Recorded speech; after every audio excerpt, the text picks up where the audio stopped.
मे महिन्यामध्ये विधिमंडळाचं विशेष अधिवेशन बोलावण्यात आलंय। महिला आरक्षणाला पाठिंबा देण्यासाठी हे विशेष अधिवेशन बोलावलं गेलंय। विश्वसनीय सूत्रांनी एबीपी माझाला या संदर्भातली माहिती दिलेली आहे।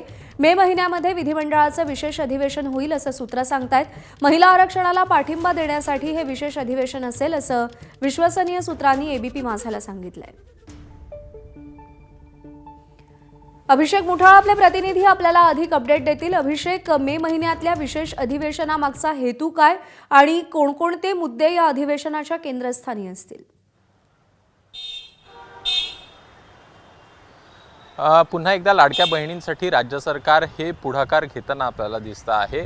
कुठेतरी जे महिला आरक्षण विधेयक आहे ते आपल्याला नामंजूर होताना दिसलेलं होतं आणि त्यानंतर एकूणच महायुती असेल किंवा मग महायुतीतलं जे सरकार आहे त्यांच्याकडनं पुढाकार घेत एकूणच भूमिका स्पष्ट करण्यासंदर्भात देखील आपण भूमिका बघितल्याचं दिसलं होतं। जिथे मोर्चे असेल, आंदोलन असेल ही आपल्याला होताना दिसलेली होती आणि आता राज्य सरकार एक दिवसीय अधिवेशन बोलवण्याच्या तयारीमध्ये आहे। एकूणच जे महिला आरक्षण विधेयकासंदर्भात सर्वपक्षीय आमदार आपली बाजू या अधिवेशनामध्ये मांडताना दिसतील। एक दिवसीय हे अधिवेशन असेल।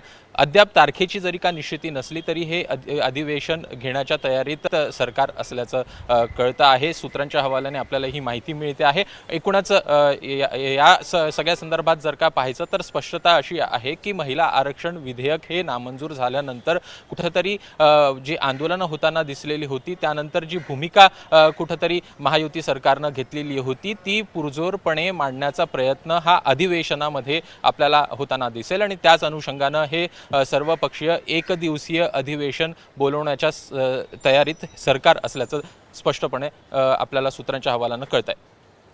अभिषेक, धन्यवाद दिलेल्या माहितीसाठी। एबीपी माझा, उघडा डोळे बघा नीट।